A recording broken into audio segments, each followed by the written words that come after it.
سلام، این منم، نور. به زندگی من خوش اومدی. هیچ کس کامل نیست. هر کسی نقاط قوت و ضعف داره. اول باید خودت رو دوست داشته باشی و به خودت احترام بذاری. مثلا هر روز یه کار کوچیکی که دوست داری و برات مفید هست رو انجام بده. این موفقیت‌های کوچیک باعث میشه حس خوبی نسبت به خودت پیدا بکنی.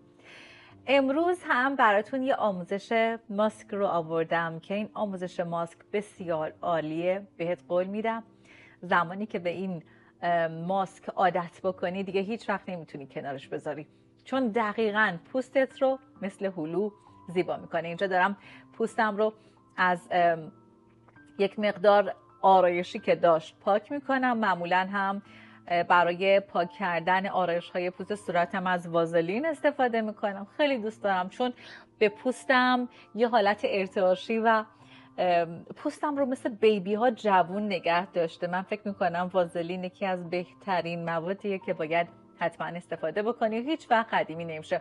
موهامو بستم و الان میام میگم که این ماسک چه چیزی هست، چه خواصی داره و چگونه این ماسک رو توی خونه به راحتی بتونیم تهیه بکنیم.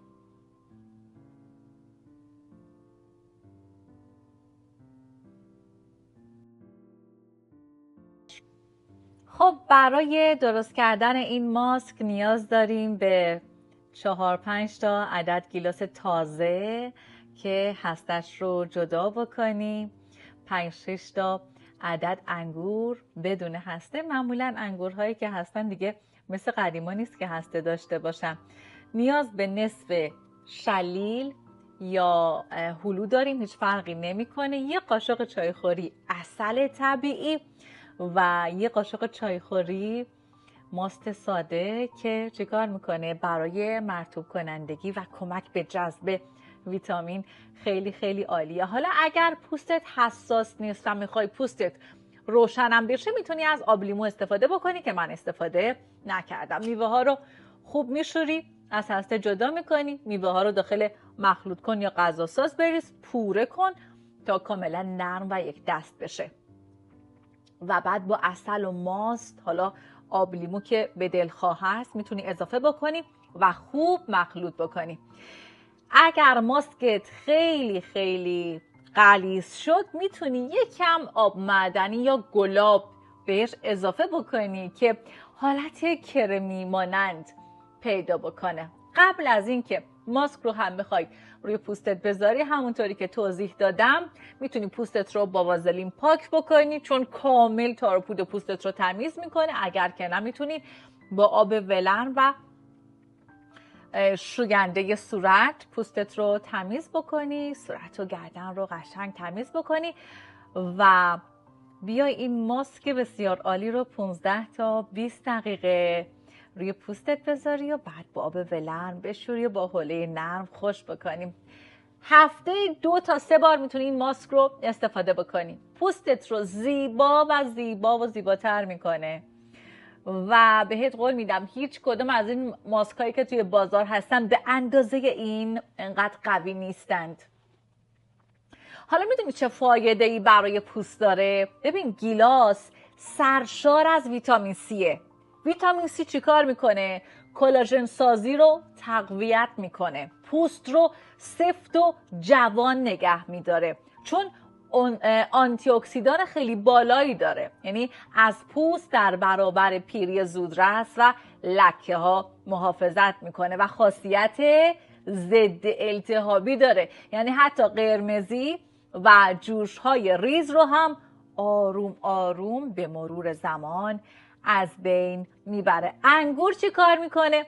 انگورم یکی از آنتی اکسیدان های قدرتمنده که پوست رو شفاف میکنه، مثل پوست بیبی ها میکنه و یه رطوبت رسان عالیه، یعنی خشکی پوست رو هم کم میکنه. اگر پوست خشکی داری میتونی از این ماسک استفاده بکنی. ببین الان قشنگ ماسک من حالت کرمی مانند رو داره و فوق العاده عالی شده. من از این ماسک اول خودم خوردم، یه مقدارش رو نوشیدم و یک مقدارش رو گذاشتم برای پوستم. انقدری که خوشمزه و عالی بود و موادی که خب توش به کار رفته بود موادی بود که همش خوشمزه بود دیگه. به هر حال اینجا دارم آروم آروم ماسک رو میزنم روی پوستم. فقط این رو بهت بگم که در رابطه با انگور گفتم رطوبت رسان عالیه، خشکی پوست رو میاد کم میکنه و کمک میکنه که منافذ باز پوست بسته بشن. یعنی چی؟ یعنی به بهبود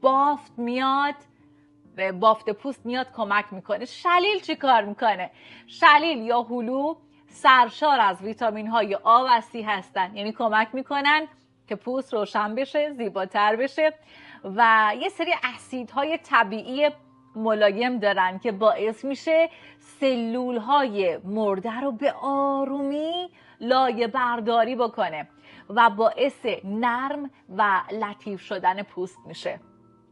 از عسل استفاده کردیم. عسلم ضد باکتری و ضد قارچه، باز جوشا رو کم میکنه، باز رطوبت رو توی پوست میاد قفل میکنه و باعث نرمی میشه. ماست چی کار میکنه؟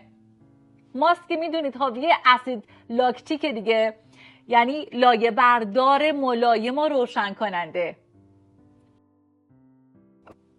اگر توی رابطه احساسی دچار چالشی، اگر توی رابطه احساسی خیلی مشکل داری و گاهی وقتا با خودت فکر میکنی که خب من چیکار کنم که یه رابطه خوب داشته باشم، چیکار کنم که بتونم توی رابطه احساس خوشحالی داشته باشم، شاد باشم، مشکلات رو کمتر ببینم، میخوام چند تا راز خیلی مهم رو بهت بگم که این رازها رو از من 40 ساله بشنو که تک تک این رازها زندگی منو تغییر دادن. خب من میرم یه سری وسایل رو ور میدارم، همونطور که توی آینه پشت مشخصم دیگه، میرم وسایل رو ور میدارم، میام استفاده میکنم، به این خاطر که وقتی که میام و یک ویدیو رو میگیرم هی دلم نمیخواد هی کات کنم هی دوباره بذارم. میخوام همونطور که اول ویدیو میگم به زندگی من خوش اومدید. میخوام این رو باور کنی و بپذیری که نور یه نور واقعیه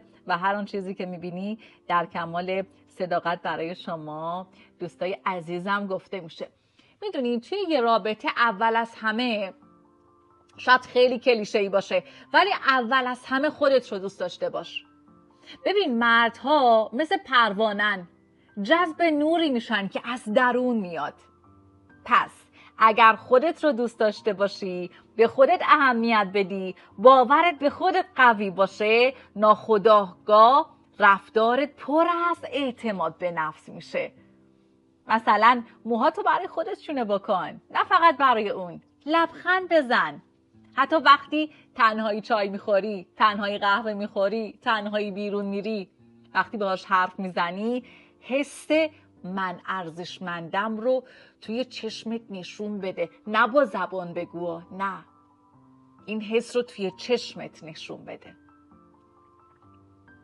مردا عاشق زنی میشن که حتی وقتی با دمپایی و ماسک صورت هم هست حس ملکه بودن ازش بیاد بیرون. بعد باید راز داشته باشی. مردا مغزشون شکارچیه. وقتی همه خودت رو یک جا بدی شکار تموم میشه، هیجان تموم میشه. همه برنامه هات رو لو نده. از من 40 ساله بشنو. بعضی وقتا غافلگیرشون بکن ولی نه همیشه. بذار یه ذره کنجکاوی تو نگاش بمونه که این زن امروز چه فکری تو سرش داره. وقتی بهت پیام میده و میگه داری چی کار میکنی، لازم نیست بگی مثلا دارم سبزی پاک میکنم. میتونی بگی دارم نقشه یه ماجراجویی رو میکشم، یا مثلا میتونی بگی که دارم نقشه یه بیرون رفتن رو میریزم، یا دارم برای خودم یه پلن جدید میریزم، دارم برای اینکه برسم به اون هدفم تلاش میکنم. این همچین مسائلی رو میتونی بگی و انرژی زنونت رو همیشه زنده نگه دار.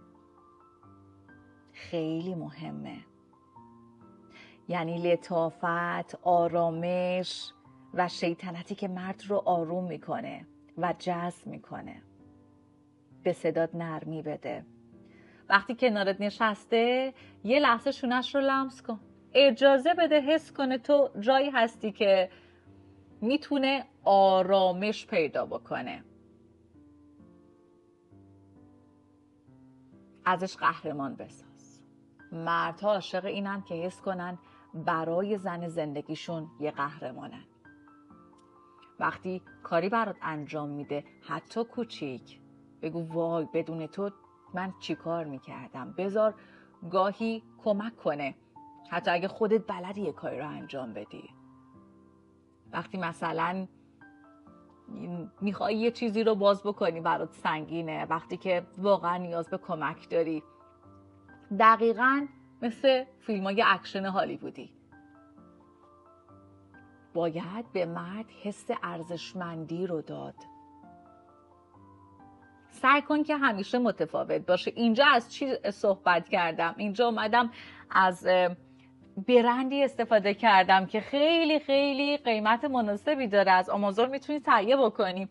و دندونها رو، البته دندون من کامپوزیته، چند سال پیش من این کار انجام دادم و کاری که میکنه روی دندونهای عادی هم به همین صورت امتحان بکن، میاد و دندونها رو روشن‌تر میکنه، شفافتر میکنه، زیباتر میکنه. فقط در هفته یه بار استفاده بکن. زمانی هم که استفاده میکنی یک مقدار میاد و دندونها رو حساس میکنه.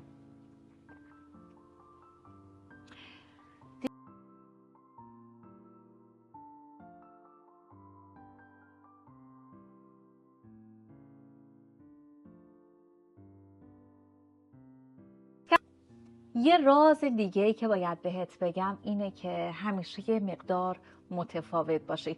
هیچ کس دلش نمیخواد یه غذای تکراری رو هر روز بخوره، حتی اگر خیلی خوشمزه باشه. گاهی لباس رسمی، گاهی اسپورت، یه روز آروم، یه روز پر از هیجان. چاشنی با نمک، بذار حس کنه با هر بار دیدنت یه زن جدیدی رو ملاقات میکنه. البته نمیخوام بگم خودت رو تغییر بده، خودت رو بیا و زیر و رو کن. نه، منظور من این نیست. منظورم برای کسایی هست که توی رابطه احساسی دلت میخواد که رابطه احساسی یه رنگ و بوی دیگری بگیره. بعد از استفاده از این ماسک من اومدم و دوباره روی پوستم وازلین زدم و میخوام که صورتم رو اتو بکشم. معمولا از وازلین زیاد استفاده میکنم، مثلا من عاشق وازلین هستم. خب احساس میکنم که به پوست جون میده، واقعا یه راز بزرگی توش هست. حالا میام با این دستگاه، اسم دستگاه رو هم براتون گذاشتم، اگر که خواستی تهیه بکنیم من راضی هستم. احساس میکنم لیفت میکنه صورت رو. خب این چسب دندون هنوز روی دندونهای من گذاشتم باشه. میام و رنگ نورها رو تغییر میدم. نوری که من دوست دارم این رنگه. این میاد پوست رو قشنگ میبره به سمت بالا و فوق‌العاده است. از این برند بگیری. توصیه من اینه که خب پشیمون نمیشی، خوبه، ولی خب ببین باید استفاده مداوم داشته باشی. نه اینکه بگیری اولش خیلی شور و شوق داشته باشی بعد به مرور زمان دیگه انجام ندی. شما هر کار پوستی هم که میخوای انجام بدی مثل ابرو برداشتنه، باید دائم انجام بدی. ببین چقدر قشنگ به مرور زمان پوست من رو اینطوری آورده بالا و قشنگ لیف کرده. من خیلی دوست دارم و احساس میکنم اگر مثل من حول و حوشه 40 سالت هست این رو بگیر و استفاده بکن. قشنگ استفاده مداوم قشنگ 10 سال سنت رو میاره پایین تر نسبت به همسن و سالهای خودت. میگم خب صورت من مسلماً هیچ عمل جراحی چی روش انجام نشده، هیچی. حتی من بوتاکس هم ندارم روی پیشونیم. خیلی که نه، چون به خودم میرسم خیلی چین و چروک ندارم، ولی خب هست، یعنی کاملا مشخصه از خنده من، از اخم من مشخصه که خب صورتم بوتاکس نداره. ولی اگر زمانی لازم شد حتما که میرم انجامش میدم، به این خاطر که نباید آدم خودش رو محروم بکنه از اینکه زیباتر بشه. خب یه راز دیگه ای که هست اینه فضای شخصی بده. یعنی که اشتباه بزرگ بعضی از ما زنها اینه که میخوایم همه 24 ساعت مرد کنارمون باشه یا ما کنارش باشیم، این کار نتیجه معکوس میده. بابا بذار دلش برات تنگ بشه. حالا اینجا میام موهامو باز میکنم و میخواستم کم کم خداحافظی بکنم. گفتم خب این چسب رو یادم افتاد که باید از روی دندونم بردارم. برداشتنش یه خورده سخته، خیلی سخت میچسبه. آمدم برداشتم، داره دندونام میدرخشه. چسب پایینم الان میام بر میدارم. پایینم یه خورده سخت‌تر بود برداشتنش.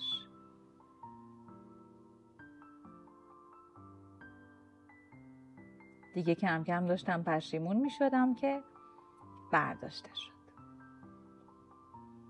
خب حالا اینجا احساس کردم که بهتر یه کرم پودری رو روی پوستم داشته باشم دیگه، چون یه خورده البته به خاطر نورام هست، چون نورها با هم هماهنگ نیست، یه خورده صورتم رو رنگهاش رو متفاوت کرده. ولی به کیفیت پوستم نگاه کن، به نرمی پوستم، به حالت ارتجایی پوستم نگاه کن که مثل پوست دختره کم سن و سال هست، انگار نه انگار که چندین سالم هست. خب اینجا گفتم که بهتره کرم پودرم استفاده بکنم. کرم پودر رو معمولا دیور استفاده میکنم. هر کرم پودری که استفاده کنی، کرم پودر رو، من به کرم پودر میگم کرم پوست.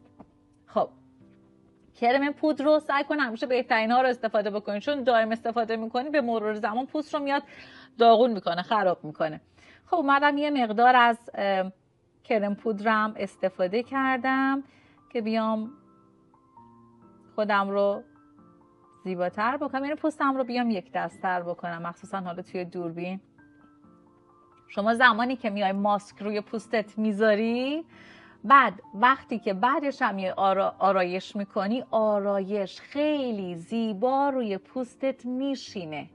تا اینکه پوست بدی داشته باشی، پوست خیلی خشکی داشته باشی، چربی داشته باشی، بعد زمانی که از ماسک میای استفاده میکنی، میاد پوستت رو به یه تعادلی میرسونه. یعنی نه پوست دیگه نه خیلی چربه نه خیلی خشکه و پوستت رو میاد قشنگ زیبا و شاد میکنه. خب من دارم کرم پودر رو استفاده میکنم. بیام راز هفتم رو بهت بگم. راز هفتمش اینه که هم باهوش باشی هم بروز باشی. مردا جذب زنایی میشن که فقط ظاهر قشنگ ندارن، بلکه مغزشون هم جذابه. کتاب بخون، اخبار و چیزای جالب رو دنبال بکن. باید بتونی باهاش در رابطه با چیزایی که دوست داره صحبت بکنی. وسط گفتگوهات یه خورده شوخی با مزه بکن که هم به موضوع ربط داشته باشه، هم بهش بفهمونی تو فقط شنونده نیستی، تو میتونی ارتباط برقرار بکنی. و یه اتفاق دیگه، یه موضوع دیگه ای که خیلی خیلی مهمه، داشت یادم میرفت، خوشبو و خوش لباس باش. ظاهر و بوی خوب همیشه توی ذهن میمونه. حتی وقتی خونه ای یه مقدار عطر ملایم بزن، رنگهایی بپوش که بهت میاد. مردها عاشق این میشن که وقتی از کنارت رد میشن، رد عطرت تا چند ثانیه بعد هم بمونه. همراهش باش، همراه عشقت باش، همراه همسرت باش، ولی مستقل. بهش نشون بده که میتونی تکیه‌گاه باشی، ولی دنیات فقط اون نیست. برای خودت هدف داشته باش، کاری کن که به تو افتخار بکنه. خب اینجا دارم از رژگونه شیگلم استفاده میکنم.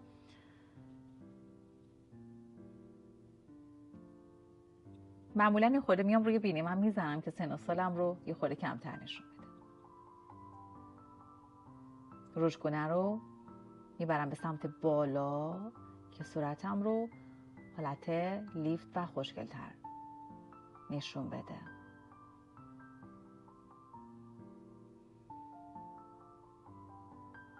این رنگش رو خیلی دوست دارم به خاطر این خورده هلویی عالیه. حالا با این ماسک هلو هم که شلیل هم که استفاده کردیم، شلیل و گیلاس و اینا همخوانی داره دیگه. کم کم میام سراغ رژ لبم هم این در واقع برق لب ویکتوریا سیکرت هست که استفاده میکنم. کیفیت خوبی داره، عالیه.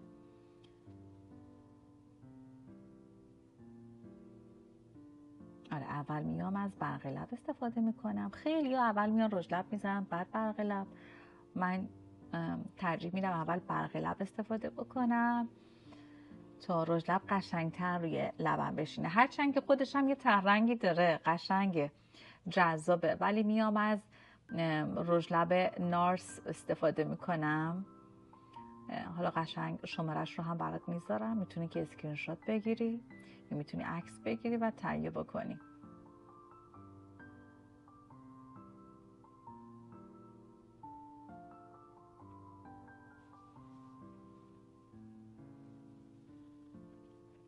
تا دارم رژ لب میزنم بیام بهت بگم که جذابیتت رو همیشه با مهربونیت قاطی بکن.